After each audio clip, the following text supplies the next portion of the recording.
কি হয়েছে তোমার বলো তো? আমি ফোন দিলে আমার ফোন ধরো না, আবার তুমিও কোনো কল দাও না। কোনো সমস্যা? শোনো, নতুন নতুন শুরু করছি না, আমি নিজে হিমশিম খেয়ে যেতেছি, বুঝছো? আমি তো যে কাজ করতে থাকি, কাজের ফাঁকে যে 1 মিনিট সময় পাই, সেই 1 মিনিট তো আমি তোমারই ফোন দেই, তাই না? তুমি না বললো আজকে সারাদিন আমার সাথে থাকবা? আসলে হয়েছে কি, আমি যদি দোকানে না থাকি কাজ সব বন্ডলে উঠে যায় একা। আর আব্বা যখন থেকে দেখছে যে আমি কামে মন দিচ্ছি, সেই কেন জন্য আর কিছুই করতে পারতেছে না একা একা। আরেকটু সময় থাকো, আরেকদিন আরেকদিন থাকবো। এত জলদি ডাকলা? অনেকগুলো কাজ পড়েছিল, সবকিছু ভালো ভুলে চলে আসছি।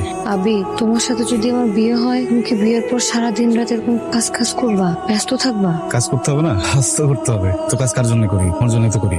তুমি তো এখনই আমার চিনো না, বিয়ের পরে তো আমি তোমার বউ হব। আর আমি জানি বিয়ের পরে এমনিতেও প্রেমিকাদের ওরকম মূল্য থাকে না, তখন তো তুমি আমাকে আরো সময় দিবা না। পেঁচাইতেছো কেন জিলাপির মতো? আমি জিলাপির মতো পেঁচাইতেছি না, আমি সত্যিটা বলতেছি। করতে হবে না? একটা সময় তো কাজ টাজ কিছু করতাম না আমি, মানুষজন উল্টা পাল্টা কথা বলতো, তোমার ভাইও তো বলছে। তো বিয়ে হওয়ার